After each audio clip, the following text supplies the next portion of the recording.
Welcome back to another console collector video. Welcome to part 4. We'll start off with the Neo Geo AES. Now onto the Neo Geo AES, also known as the Neo Geo Advanced Entertainment System from 1990. Its original retail price was $649 US. Adjusted for inflation, that's an insane $1,276. You were one lucky kid to have a Neo Geo growing up in the early 90s. The Neo Geo is a cartridge-based arcade system home video game console released on April 26, 1990 by Japanese game company SNK Corporation. It was the first system in SNK's Neo Geo family. The Neo Geo was basically a shrunk-down arcade. It was arcade games at home. The first time a home console was capable of playing authentic arcade games at home. So no watered-down ports on the Neo Geo. These were authentic arcade video games. The Neo Geo is famous for having its large game cartridges, biggest game cartridges in video game history. So let's take a look at the Neo Geo game cartridge. Here it is here. This thing is massive. It is one of the biggest game cartridges ever. So you can see the SNK branding there. If you look here, it's got 2 circuit boards here. This was a full arcade game that you could play at home. Just so you can understand the sheer size of these cartridges. That's the Neo Geo. This is a Super Nintendo cartridge. Yeah. If you're not familiar with Super Nintendo, let's try. This is a full-cased PlayStation 4 VR game case. Turn it upside down. The Neo Geo cartridge is actually bigger than the case of a PlayStation 4 game. Finally, just for fun, this is a Nintendo Switch cartridge. Look at this thing. This is a huge game cartridge. These cartridges were not just big, they're also very advanced. For instance, this one right in here, it actually has a communication function jack. Like, these things were crazy. A lot of Neo Geo cartridge games too were hundreds of dollars at release, like $200-300 US back in 1990. Not only was the console insanely priced, but the cartridges were very expensive as well. The cartridges also came in these huge, like oversized VHS style cases. Beautiful, beautiful cases, but yeah, they're huge, and the manual would be in the back there. As you see on this Fatal Fury, very, very large game case. Let's quickly take a look at the console itself. Because the game cartridge is huge, of course you're going to have a huge console. So you got your reset button here. This is the cartridge slot here. As you can see, it's got dual receivers there. It actually had a memory card. What's cool about this is you could save your game files on the memory card here and take it to the arcade and play it. Your save data on the arcade. So you got 2 controller inputs here. You got a headphone jack, a volume slider, your power button here, and then you got your AV out and power supply. So essentially you would take this enormous cartridge and you would jam it in like that, and you were playing Neo Geo. Again, this is a Nintendo Switch cartridge compared to the console. This thing is massive. Not as big as the 5200 Atari, but huge. This is a PlayStation 4 case. So, yeah, just let that sink in how large this video game console is.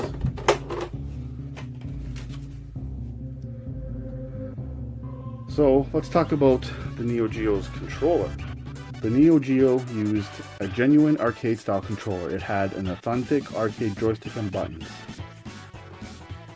So, this here is the controller. It's basically a giant fight stick. It has an authentic joystick, as you can hear.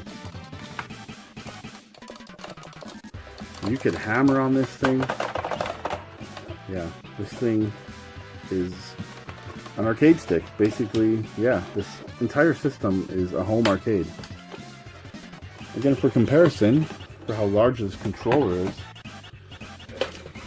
this is a GameCube controller, which most of you should be familiar about. This is a Neo Geo AES controller. Yeah, you're not holding it like this. This is down on a table, and you're playing like this, because that thing's just too large to be handling.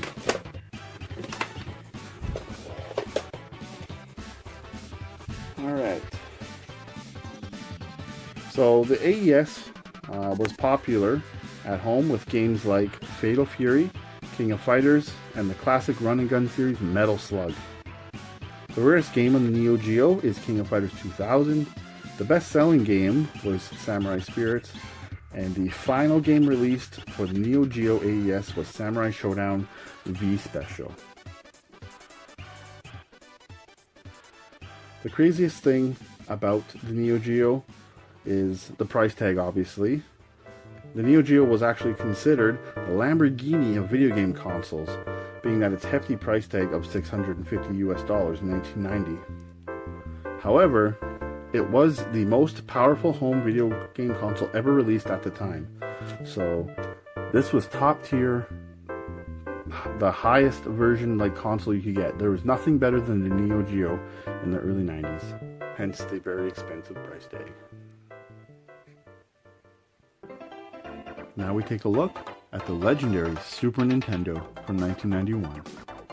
The original retail price was $199 US. Adjusted for inflation, that's $371. The Super Nintendo Entertainment System, also known as the Super NES or the SNES, is a 16-bit home video game console developed by Nintendo that was released in 1991 in North America. The SNES is Nintendo's second mainstream home console, following the very successful Nintendo Entertainment System. The SNES was a global success, becoming the best-selling console of the 16-bit era, despite its relatively late start and the intense competition it faced in North America from the Sega Genesis. The SNES and Genesis were the two mainstream consoles that started off the infamous console wars of the 1990s. Later on in the SNES's life, Nintendo introduced games with a Super FX chip. This chip allowed the SNES to render 3D worlds in a 2D 16-bit system. Star Fox was the first game to utilize the Super FX chip. So this here is the Super Nintendo console. Purple and gray. You got your controller ports here. You got your power button, reset, eject, your power light, and your cartridge slot, and then your connections on the back. Some of the Super NES consoles were actually prone to yellowing, so sometimes you may see the super rare gold edition, which is really just yellowed plastic. This is what the cartridges look like. Got nice end labels, some information on the back. Basically, you'd pop in your cartridge, like so, click it on, like so, and pop this to eject it. One interesting cartridge that was released for the Super Nintendo is this guy right here, the Super Game Boy. Essentially, it's a Game Boy smushed into a Super Nintendo cartridge. You pop that in, you take your copy of Amazing Tater and slide it in there, power it on, you were good to go. Obviously, you'd need one of these, the very iconic Super Nintendo controller.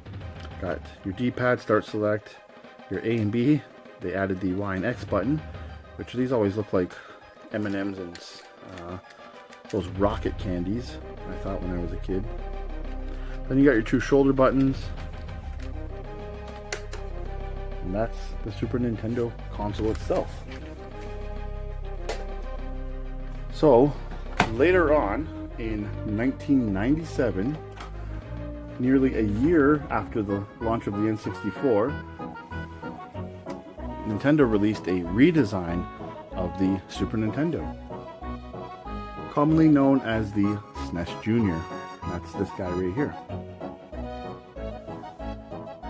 It was basically a cheaper, more affordable Super Nintendo, which retailed at $99 US, and it was a way to enjoy the huge SNES library of games.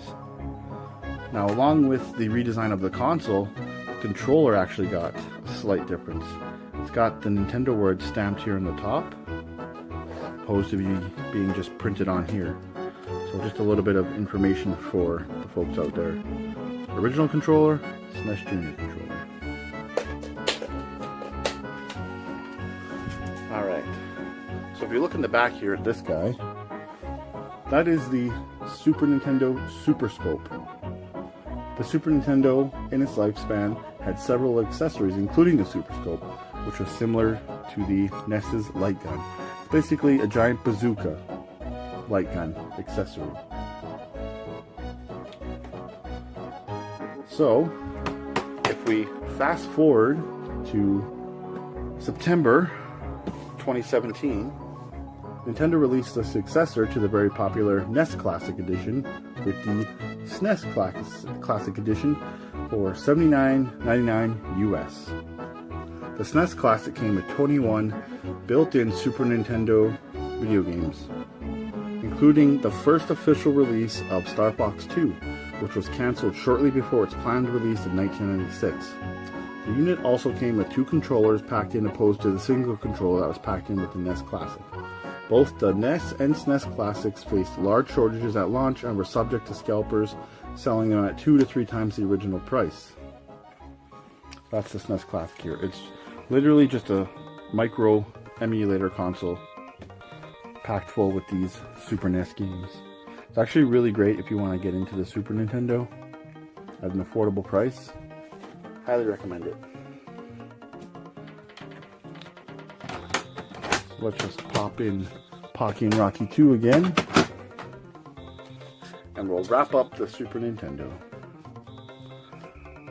The Super Nintendo was home to many great games such as Zelda: A Link to the Past, Super Mario World, Street Fighter 2, Donkey Kong Country, Super Metroid, Earthbound, Chrono Trigger, and Final Fantasy III, just to name a few.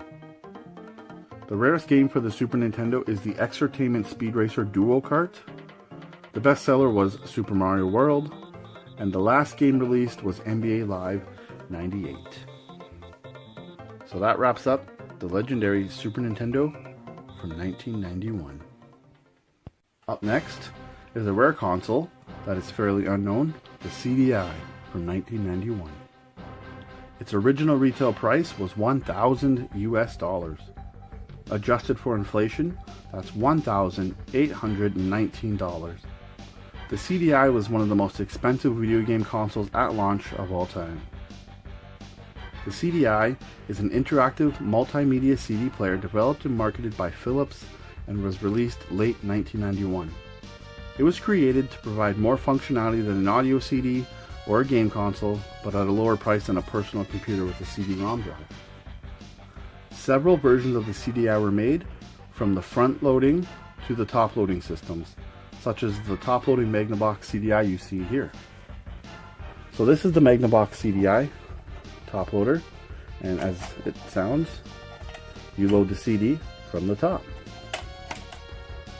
You got standard controller port there, got your power button here, and then your connections on the back. The Philips version, which is front loading, has a tray that slides out and you put the game in that way, and that particular console is problematic with the tray not opening and not spinning the disc properly. So this console, the CDI, is synonymous with the infamous failed partnership making a CD add-on for the SNES between Nintendo and Sony. The partnership with Philips yielded some poorly received Nintendo-themed games for the CDI platform instead of the NES CD, as a result of the failed partnership between Sony and Nintendo. The CDI was abandoned in 1996, and it was a commercial failure. Estimated to have lost Philips as much as $1 billion US in the American market. That is a huge loss. Poor controller design The insane $1,000 price tag at launch and the lack of quality games resulted in very poor sales. There were a number of CDI controllers, from a traditional gamepad to remote style. This one here is the traditional CDI gamepad, which is your best option for playing CDI games. It's very similar to a Sega Genesis controller, 3 buttons and a D-pad. Then you get some weird controllers like this. This is your D-pad, I guess, the button to move, action buttons, and then this would slide down. It's more like a TV remote or a DVD remote. You can play CDI games with it. I don't recommend it. It's terrible. And there were some other controllers also for the CDI. Those two are the most common. The control pad being the best and that remote being the absolute worst. So the CDI used disc-based media for its games. The CDI is home to games like Burn Cycle, Hotel Mario, the bad Zelda games. The rarest CDI game is Zelda's Adventure. The last game released was Solar Crusade. So let's take a quick look at some games, like the Flintstones Cartoon Carnival. This is a CDI game. This is one of the infamous Nintendo games on the CDI. It's a Mario game, not on a Nintendo console. This is probably the best of the 4 Nintendo games, or Nintendo character games, I guess I should say, on the Philips CDI. Then we have the infamous Triforce of Crap, as it's known. First of all, we have here Zelda the Wand of Gamelon, where the main protagonist is Zelda herself. Here's the disc. These games are pretty much more famous for the memes made out of them than the games themselves, because you had these horrendous like cutscenes here with like Microsoft Paint style animation. So that's the Wand of Gamelon. This is Link Faces of Evil, where you play as Link. Same playstyle as Zelda, just awful cutscenes, awful gameplay. They are bad Zelda games. And finally here we have Zelda's Adventure, which this is the rarest CDI game. I don't say about this, it has like a top-down view, kind of like a Link to the Past. It's got a god-awful weapons setup. Yeah, that's the Triforce of Crap, the 3 bad Zelda games for the CDI. And that's going to wrap up this portion of the CDI from 1991. Now we have the Panasonic 3DO from 1993. The original retail price was $699 US. Adjusted for inflation, that's $1,231. The Panasonic 3DO Interactive Multiplayer is a home video game console developed by the 3DO company. Conceived by Electronic Arts, EA as it's commonly known, founder Trip Hawkins, the 3DO was not a console manufactured by the company itself, but a series of consoles that could be licensed by third parties. Panasonic produced the first models from 1993, and further renditions of the hardware released in 1994 by Gold Star and Sanyo. Despite a highly promoted launch, including being named Time Magazine's 1993 Product of the Year, and a host of cutting-edge technologies, the 3DO's high price of $699 US and an oversaturated console market prevented the system from achieving commercial success. As a result, it was discontinued in late 1996. The 3DO came in both a front-loading tray design as well as a top-loading design. So this one here is the original 3DO model. This is the the front-loading design. Basically, you have your open button here, your power, and the tray would come out, and you would insert the disc. It's a fairly large console, big flat top on here.